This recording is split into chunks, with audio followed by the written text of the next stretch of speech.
The moment my husband looked me in the eye, smiled like he was doing me a favor, and said, "You don't need money," while casually closing my bank account on his laptop, something inside me went completely numb.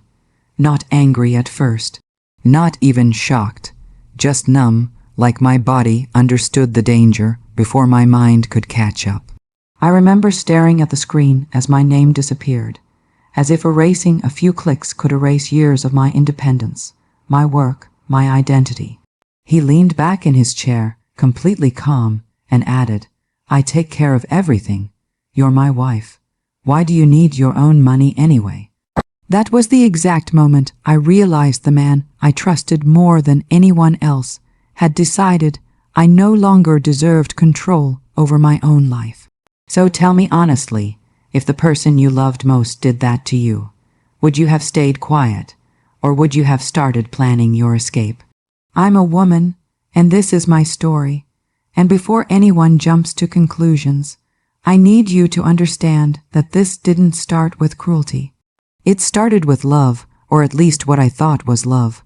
When I met my husband, Adam, 8 years ago, he was charming in a quiet, confident way. He wasn't loud or flashy. He listened. He remembered small details. He made me feel seen. At that time, I was proud of my independence. I had my own job in marketing, my own savings, my own tiny apartment that smelled like vanilla, candles, and freedom. Adam admired that, or so he said. He told me he loved that I was strong, that I didn't need anyone. I believed him. When we got married 3 years later, I truly thought I had found a partner, not an owner. In the beginning, our life together looked perfect from the outside. We bought a modest house, split bills, cooked together, laughed together. I kept working, and so did he. Adam earned more than I did, but it never bothered me because my money was mine, and his was his, and we shared what we needed to share. Or at least that's how it looked. Slowly, without me realizing it, small comments started slipping into conversations. He'd say things like, "My job is more stable than yours," or "You don't need to stress so much about money, I've got it covered." At first, it felt comforting. I thought he was being supportive. I didn't realize those words were tiny threads being wrapped around me, one by one. When I got pregnant with our daughter, everything shifted. The pregnancy was hard on my body. I was exhausted all the time, nauseous, emotional. Adam insisted I cut back on work hours, focus on the baby. He said, "I'll handle things." Again, it sounded loving. I agreed to go part-time, telling myself it was temporary. After our daughter was born, those temporary changes became permanent. Adam suggested I stay home just for the first year. Then it became until she starts school. By the time I started questioning it, I hadn't had a full-time paycheck in over 2 years. I still had savings, though, money I had earned before marriage, money I had carefully kept in my own account. That account was my safety net, even if I didn't consciously think of it that way. Adam knew about that account. We had always been transparent about finances, or so I thought. What I didn't know was how much resentment had been quietly growing inside him. He started making comments about how I didn't contribute financially anymore, and how stressful it was for him to be the sole provider. I tried to talk about going back to work, but he always had reasons why it wasn't the right time. Childcare was too expensive. My job wouldn't pay enough to make it worth it. I was better off focusing on the family. Every argument somehow ended with me feeling guilty for even wanting my own income. Then came the day he closed my account.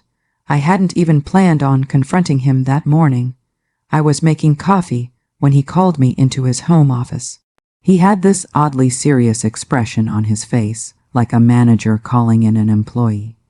He told me he had been reviewing our finances and decided it was best for the family if everything was consolidated, one system, one account, his account.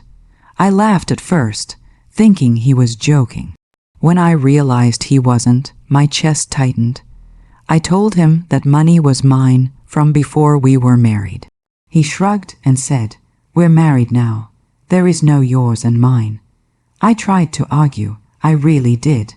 I told him it made me uncomfortable. I told him I needed my own security. That's when he said it, in that calm, dismissive tone that still haunts me. "You don't need money." Like it was the most logical thing in the world. Like I was a child asking for something unnecessary. And then he closed it, right in front of me. No yelling, no dramatic fight, just a few clicks and it was gone. When I protested, his face hardened, and he said, "Don't make this a problem." That sentence changed everything. Don't make this a problem. It wasn't a request. It was a warning. After that day, my life shrank in ways I didn't immediately notice. I had to ask for money for groceries, for clothes, for anything personal. Adam never refused outright, but he questioned everything. Why did I need that brand? Why did I need to go out? Why couldn't I wait? Each question chipped away at my confidence. I started feeling like a burden in my own home. I stopped buying things for myself altogether. It was easier not to ask. What hurt the most was how invisible I became. My opinions didn't matter. My discomfort didn't matter. If I tried to bring it up, Adam would sigh and tell me I was being dramatic, that I should be grateful. Do you know how many women would love to stay home and not worry about bills? He'd say, and for a while I believed him. I told myself I was lucky. I told myself this was normal. I told myself love meant sacrifice. But late at night, when the house was quiet and my daughter was asleep, I'd lie in bed staring at the ceiling, feeling this heavy fear settle into my bones. I had no money, no income, no access to anything without his permission. If something happened, if I needed to leave, how would I? That question terrified me because I didn't have an answer. The emotional control came next. Adam started monitoring my spending obsessively. He installed an app that tracked every purchase. If I bought coffee while out with my daughter, he'd text me asking why. If I ordered something online, he wanted to know what it was before it arrived. It felt like being watched all the time. I stopped meeting friends because I didn't want to explain why I needed money for lunch. Slowly, my world became smaller and smaller, until it revolved entirely around my home and my child. I want to be very clear here. Adam never hit me. He never screamed. That's why it took me so long to understand what was happening. Abuse doesn't always look like bruises. Sometimes it looks like a husband smiling while he takes away your autonomy. Sometimes it sounds like I'm doing this for your own good. There was one night, about 3 months after my account was closed, when everything inside me finally cracked. I needed money for my daughter's school supplies. Adam was late coming home, and I couldn't reach him. I stood in the store aisle, holding notebooks and crayons, feeling stupid and helpless. I ended up putting half of it back because I was scared he'd question the amount. I cried in the car afterward, not because of the supplies, but because I realized I was teaching my daughter, without meaning to, that this was normal.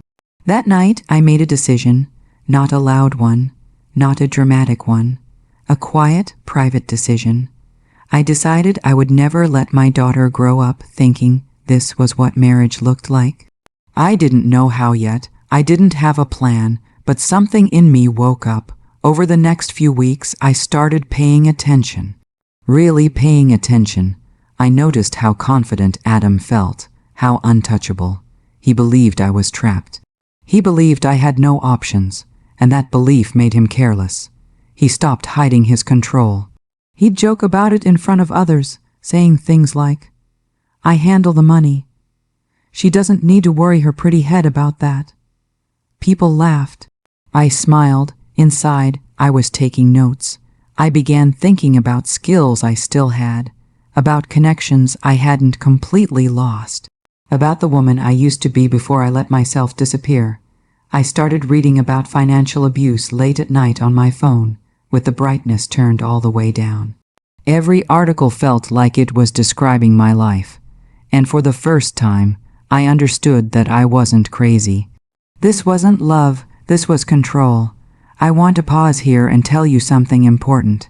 If you're listening to this and thinking, why didn't she just leave? Please understand how invisible the cage is when you're inside it. When someone controls your money, they control your choices. Fear becomes your constant companion. And yet, even in that fear, something powerful was growing inside me. By the end of that 8th month, after he closed my account, I wasn't the same woman anymore. On the outside, I played my role perfectly. The grateful wife, the stay-at-home mom, the woman who didn't need money. But on the inside, I was planning something Adam never saw coming. He thought he had won. He thought I was dependent forever. He had no idea that every dismissive comment, every controlling decision, was pushing me closer to a version of myself he could no longer control. And this is where part 1 of my story ends, right before everything truly begins to change, because what I did next, quietly and carefully, would take 8 months of patience, fear, and determination, and when the truth finally came out, it would turn Adam's world upside down in a way he never imagined. After I made that quiet decision to never let my daughter grow up thinking this was normal, my entire mindset shifted, even though nothing on the surface changed. Every morning I still woke up, made breakfast, packed lunches, cleaned the house, and played the role of the grateful wife Adam expected me to be. I smiled when he walked in the door. I listened when he complained about work. I nodded when he talked about money like it was something only he could understand. But inside, I was observing everything with a clarity I had never had before. It was like once you see the bars of a cage, you can never unsee them. And I realized something important very quickly. Adam's power over me existed because he believed I was powerless. The moment that belief cracked, even just in my own mind, the balance began to shift. I started small because big moves would have been impossible and dangerous. I knew I couldn't confront him again, not yet. The first confrontation had already taught me that logic and emotions didn't matter to someone who wanted control. So instead, I focused on rebuilding myself quietly. I began waking up an hour earlier than usual, telling Adam I wanted some quiet time before our daughter woke up. In reality, I was using that time to relearn things I had let slip away. I updated my resume slowly, one line at a time, saving drafts under boring file names so he wouldn't get suspicious if he ever looked at the computer. I refreshed my LinkedIn profile, but set it to private. Every tiny step felt rebellious, like I was stealing pieces of myself back. One of the hardest parts was the constant fear. Fear changes how you think. Every time Adam's footsteps got closer to the room, my heart would race. Every time he asked what I was doing on my phone, I'd feel a jolt of panic. I hated that feeling, hated how small it made me feel. But I also learned to work with it. Fear made me careful, fear made me patient. I stopped reacting emotionally and started thinking strategically. I learned his routines, his moods, the times when he was least attentive. Control makes people arrogant, and Adam was no exception. Around this time, I reached out to an old friend, Sarah. We had worked together years ago, before I got married, before my world shrank. I hadn't spoken to her much since becoming a stay-at-home mom, partly because Adam never liked her. He said she was too independent and a bad influence. That should have been a warning sign back then, but I ignored it. Messaging her felt risky, but I framed it carefully. I didn't tell her everything at first. I just said I missed working and wanted advice about getting back into the field. She responded almost immediately, enthusiastic and warm, like no time had passed at all. That small kindness nearly made me cry. Through Sarah, I learned about freelance work. Nothing fancy, Nothing that required a big commitment. Just small projects, things I could do from home while my daughter napped or after Adam went to bed. The problem, of course, was money. I had no account, no card, no way to get paid. For a few days, I felt that familiar hopelessness creeping back in. And then I remembered something Adam had overlooked in his confidence. When he closed my bank account, he assumed that was the end of my financial existence. But he forgot one thing: gift cards. It sounds almost ridiculous now, but that's where my escape began. Adam would sometimes give me gift cards for birthdays or holidays, usually saying things like, "So you don't have to bother me with purchases." I started saving them instead of using them. I sold a couple online, quietly, carefully. It wasn't much, but it was something. Enough to open a basic digital wallet account under my own email. Enough to feel a spark of hope. The first time I saw my own name attached to money again, even a small amount, I felt like I could breathe for the first time in months. I took on my first freelance project shortly after that. It paid very little, and the work was exhausting because I was doing it in secret, but I didn't care. That money wasn't about luxury. It was about proof. Proof that I was still capable. Proof that Adam wasn't the only one with power. Each project made me bolder, more confident. I started setting aside every dollar like it was sacred. I didn't touch it. I didn't spend it. I just watched it grow slowly, painfully slowly, but steadily. Meanwhile, Adam's behavior continued to worsen, even though he thought everything was fine. Or maybe because he thought everything was fine. He became more dismissive, more entitled. He started talking openly about his money and his house. If I disagreed with him about anything, he'd remind me that I didn't contribute financially. Those words stung every time, but instead of breaking me, they hardened me. I stopped trying to defend myself. I let him think he'd won. There was a moment, about 5 months in, that tested my resolve more than anything else. Adam came home angry one night, slammed his keys on the counter, and told me his company was restructuring. He wasn't losing his job, but bonuses were being cut. I watched his face carefully as he spoke. For the first time, I saw fear in his eyes. Not for me, not for our family, but for himself. That's when I realized something crucial. Adam's control over money wasn't just about power over me. It was about his own insecurity. He needed to feel superior. He needed to feel irreplaceable. That night, he tightened his grip even more. He told me we needed to cut back. He started limiting grocery budgets, questioning every expense even harder. I nodded and agreed, playing the obedient role perfectly. Inside, though, I was more determined than ever.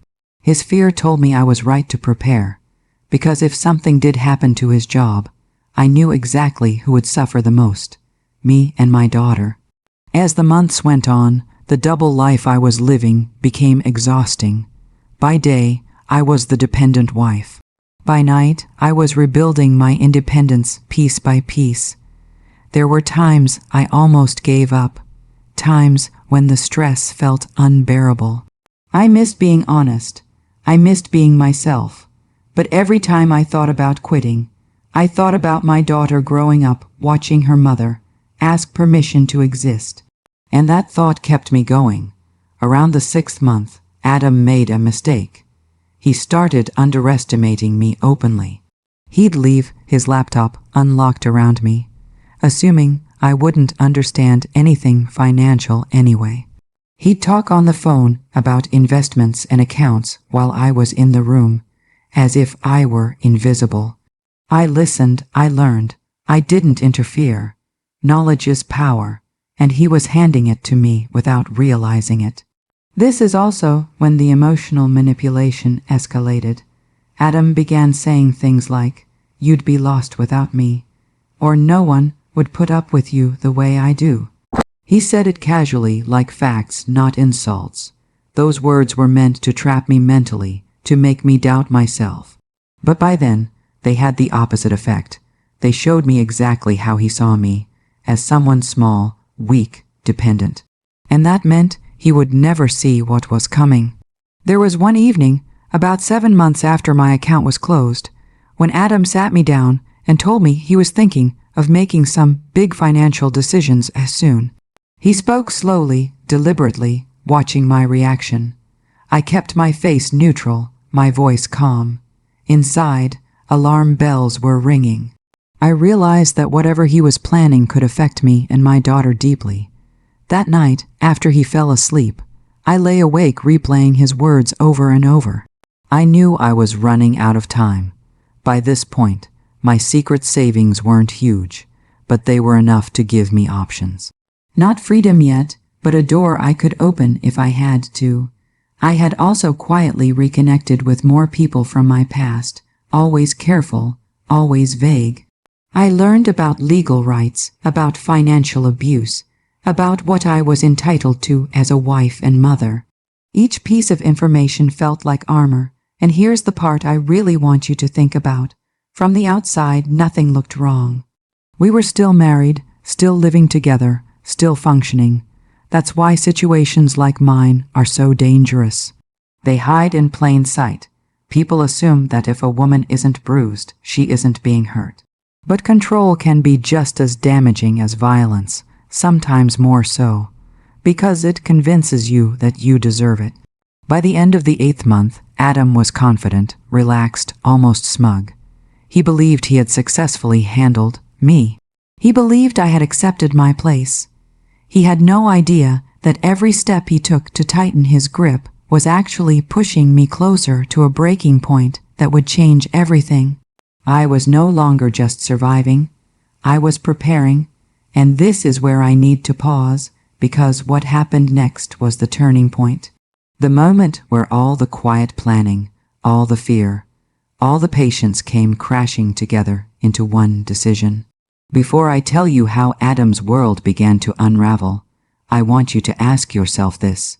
If you were in my position, with limited money, a child to protect, and a partner who believed you were trapped, would you have waited longer, or would you have taken the risk I took next? Because the choice I made after this didn't just affect me. It changed the course of my entire life. By the time I reached that breaking point, I felt like I was living 2 completely different lives inside the same body. On the outside, I was calm, compliant, almost invisible. On the inside, my mind was constantly racing, calculating, weighing risks, imagining outcomes. Every smile I gave Adam felt fake, but necessary. Every okay I said was strategic. I hated that I had to live like that, but I understood now that survival sometimes requires patience instead of confrontation. And still, despite all my preparation, despite all the quiet strength I had rebuilt, I wasn't ready for how quickly everything would escalate. It started with something that seemed small. Adam came home one evening in an unusually good mood. He was humming to himself, tossing his jacket on the chair, acting lighter than he had in months. That alone made my stomach tighten. I had learned by then that sudden happiness from him usually meant he felt in control. During dinner, he casually mentioned that he had been talking to a financial advisor. He said it like it was no big deal, like he was just sharing a fun fact. I kept my face neutral, focused on cutting my food into small pieces so my hands wouldn't shake. Then he added, "I think it's time we make some serious changes, long-term stuff." I asked what he meant, keeping my voice soft. He smiled at me, that same calm smile he had worn the day he closed my account. "I'm thinking of moving some assets around, maybe putting things solely in my name, to protect us." The way he said "protect us" made my skin crawl. I realized in that moment that he wasn't done taking things from me.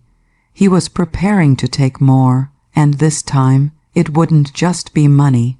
It would be security, stability, any leverage I still had as his wife. That night, after he fell asleep, I sat in the bathroom with the door locked, staring at my reflection in the mirror. I barely recognized myself. I looked older than my age, more tired, like someone who had been carrying a weight for too long. I whispered to myself, "You cannot wait anymore." But knowing you can't wait and knowing what to do next are two very different things. I felt trapped between fear and urgency, between wanting to run and needing to plan. Over the next few days, Adam became more open about his plans. He talked about refinancing the house, about restructuring accounts, about how complicated everything was, and how lucky I was that I didn't have to deal with it. Each conversation confirmed my worst fear. He was trying to make sure that if I ever left, I'd leave with nothing. No money, no assets, no way to fight back. And the terrifying part was how confident he was that I wouldn't even try. I started sleeping less. My mind wouldn't shut off. I replayed every conversation, every look, every subtle threat disguised as concern. I thought about my daughter constantly. I watched her play on the floor, laughing, carefree, completely unaware of the tension shaping her future. I knew I couldn't let things continue like this, but I also knew that one wrong move could make everything worse. Adam wasn't violent, but he was controlling, and control, once threatened, can turn dangerous in other ways. This is where the story reaches the point I want you to really think about, because this was the moment where I had to choose between safety and action. So that's the situation I was in. A husband who believed I was dependent. A child who depended entirely on me. A plan forming in my mind, but no guarantee it would work. Before I tell you what I did next, I want you to pause for a second and imagine yourself in my place. Would you have stayed quiet a little longer to avoid conflict? Or would you have risked everything to regain control of your life? Seriously, comment what you would have done, because the choice I made changed everything. What I decided to do wasn't dramatic or impulsive. It wasn't running away in the middle of the night or confronting him in a fit of rage. Instead, I decided to protect myself legally before anything else. Quietly, carefully, I reached out to a local women's support organization I had found during my late-night research. I used a private browser, deleted call logs, and spoke in hushed tones whenever I contacted them. I didn't even know what to say at first. I felt ridiculous explaining my situation, like I needed to justify why I was asking for help when I wasn't being physically harmed. But the woman on the other end of the line listened patiently, and then said something that made my chest tighten with emotion. What you're experiencing is financial abuse, and you're not overreacting. Hearing those words out loud felt like someone finally turned the lights on in a dark room. She explained my rights, explained that marriage didn't mean I gave up my autonomy, explained that what Adam was doing was not normal or acceptable. She didn't push me to leave. She didn't tell me what to do. She just gave me information, and information I had learned was power. Through that organization, I was connected with a legal advisor who offered a free consultation. Setting up that meeting felt like the scariest thing I had done so far. I was terrified Adam would find out. I told him I was taking our daughter to the park that afternoon, and instead, I sat in a small office gripping my phone, explaining my life to a stranger. The advisor listened quietly, taking notes, and then told me something that shocked me. Even though Adam controlled the accounts, I was still legally entitled to marital assets. His attempts to move things solely into his name could be challenged. The law wasn't as powerless as Adam had led me to believe. Walking out of that office, I felt something I hadn't felt in a long time. Hope, real, tangible hope. Not the kind you cling to blindly, but the kind built on facts and options. I wasn't free yet, but I wasn't helpless either. Of course, hope doesn't erase fear. If anything, it made me more aware of how careful I had to be. Adam noticed subtle changes in me. He asked more questions. He watched me more closely. I realized he sensed something was shifting, even if he didn't know what. Control makes people paranoid when they feel it slipping. I doubled down on my performance, acting more agreeable than ever. I praised him for handling everything. I thanked him for taking care of us. It made my stomach turn, but it bought me time. Then came the incident that pushed everything forward faster than I planned. One afternoon, Adam accused me of overspending on groceries. He held up his phone, showing me the transaction like evidence in a trial. I calmly explained that prices had gone up and that I was buying healthier food for our daughter. He scoffed and said, "If you knew how to manage money, you wouldn't be in this position." Something inside me snapped, just a little. Not enough to yell, not enough to argue, but enough to realize that no amount of obedience would ever satisfy him. He needed me beneath him to feel secure. That night, after another argument that went nowhere, I sat alone in the living room and finally admitted something to myself that I had been avoiding. Adam didn't see me as a partner. He saw me as a possession, and possessions don't get opinions, rights, or independence. Once I accepted that truth, the path forward became painfully clear. I increased my freelance workload quietly, even though it exhausted me. I saved more aggressively. I documented everything, conversations, decisions, dates, amounts. I kept a hidden record of his controlling behavior, not out of spite, but out of necessity. If I ever needed to prove what was happening, I wanted evidence. I was done relying on hope alone. Adam, meanwhile, was finalizing his big financial decisions. He told me he'd be meeting with the advisor again soon. He talked about the future like I was just an accessory to it. He had no idea that I was preparing my own future at the same time, one that didn't necessarily include him. By the end of this phase of my story, I was standing on the edge of something terrifying and empowering at the same time. I had knowledge. I had a small but growing safety net. I had support I never knew existed. And most importantly, I had clarity. I knew exactly what I was dealing with, and I knew that staying silent forever would cost me more than leaving ever could. What happened next wasn't just a confrontation.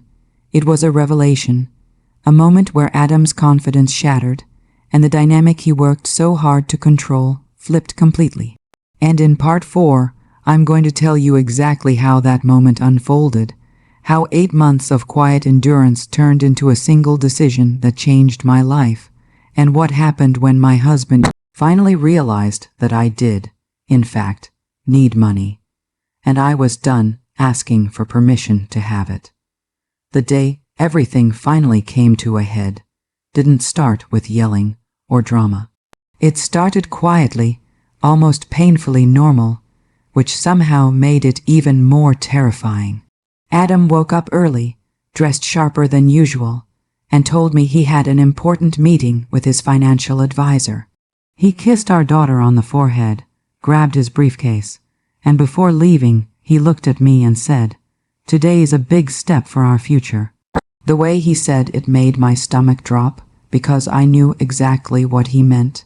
His future, his control, his version of security, where I existed only on the sidelines.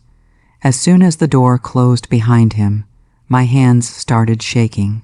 This was the moment I had been preparing for, even if I didn't know the exact timing. I sat down at the kitchen table and forced myself to breathe slowly, in through my nose, out through my mouth. I reminded myself of everything I had done over the past 8 months. The planning, the saving, the documentation, the legal advice. I wasn't walking into this blind anymore. I wasn't the same woman who stood frozen in his office while he closed my bank account. Still, fear clung to me like a second skin. That morning, I made a call I had been putting off. I contacted the legal advisor again and told her what Adam was doing, that he was actively trying to move assets into his name. Her voice was calm but firm. She told me I needed to act before he finalized anything else. She explained my options clearly, without pressure, but the message was unmistakable. If I waited longer, things could become much harder. When I hung up, my heart was pounding, but my mind felt strangely clear. I knew what I had to do. I spent the rest of the day preparing in small, practical ways. I packed a discreet bag with essentials for my daughter and me, just in case. I backed up all my records to a secure location. I checked my small savings again, not because it was suddenly enough to make me feel safe, but because it represented proof that I could survive. I wasn't planning to disappear that night, but I needed to be ready for any reaction. Control doesn't disappear quietly when it's challenged. When Adam came home that evening, I could tell immediately that something had gone according to his plan. He looked satisfied, energized. He sat down at the table and started talking without even asking how my day had been. He explained that he'd made smart moves, that he'd protected his assets, that everything was now simpler. I listened silently, my heart beating so loudly I was sure he could hear it. Then he said the words I'll never forget. Now we're really secure. There's no reason for you to ever worry about money again. That was the moment. Not explosive, not dramatic, just clear. I looked at him and realized I wasn't afraid of him anymore. I was tired of shrinking, tired of pretending, tired of letting someone else decide my worth. So I did something he never expected. I didn't argue. I didn't cry. I didn't raise my voice. I told him calmly that we needed to talk. Adam frowned, clearly annoyed that his victory speech wasn't being received with gratitude. I told him I knew what he'd been doing, that I knew about the accounts, that I knew about my rights. His expression changed instantly. The confidence drained from his face, replaced by disbelief, then irritation. He asked where I was getting this information. I told him that didn't matter. What mattered was that I was done being controlled. He laughed at first, actually laughed. He told me I was being dramatic, that I didn't understand how finances worked, that everything he did was for us. And then I said the sentence that shifted the entire room. I told him I had my own money again, not much, but enough. Enough to leave if I needed to, enough to make choices, enough to not be trapped. The silence that followed was deafening. I watched his mind scramble to catch up. He demanded to know how. He accused me of lying, of hiding things, of betraying him. I stayed calm, even though my hands were shaking under the table. I told him I had documented everything, that I had spoken to professionals, that I knew exactly what financial abuse was, and that I was no longer willing to live like that. For the first time in our marriage, Adam didn't have an answer ready. Control had made him lazy. He never thought I'd fight back. That's when his tone changed, the anger surfaced. He told me I was ungrateful. He reminded me of everything he'd paid for, everything he'd given me. He said I'd be nothing without him. Those words were meant to crush me, to put me back in my place. But instead, they confirmed every decision I had made. I looked at him and realized that this man would never see me as an equal. Not now, not ever. I told him I wanted space, that I needed time to think about what was best for me and our daughter. He tried to shut that down immediately, telling me I couldn't just take her and leave. That's when I told him I wasn't asking for permission. I was informing him. His face went pale. He finally understood that the dynamic had shifted and it terrified him. That night was tense beyond words. We slept in separate rooms. I barely slept at all. My mind kept replaying the confrontation, imagining worst-case scenarios. But morning came, and with it, a strange sense of calm. I followed through on everything I had planned. I formally initiated the legal process to protect myself and my daughter. I didn't do it out of revenge or anger. I did it out of necessity, out of self-respect. Adam tried to backpedal after that. He apologized, but his apologies were hollow, filled with conditions. He offered to give me an allowance, to be more transparent, as if the problem had been a misunderstanding. But it was too late. Once you see the truth of someone's behavior, you can't unsee it. Trust, once broken at that level, doesn't magically repair itself. The weeks that followed were some of the hardest of my life. There were arguments, tears, manipulation.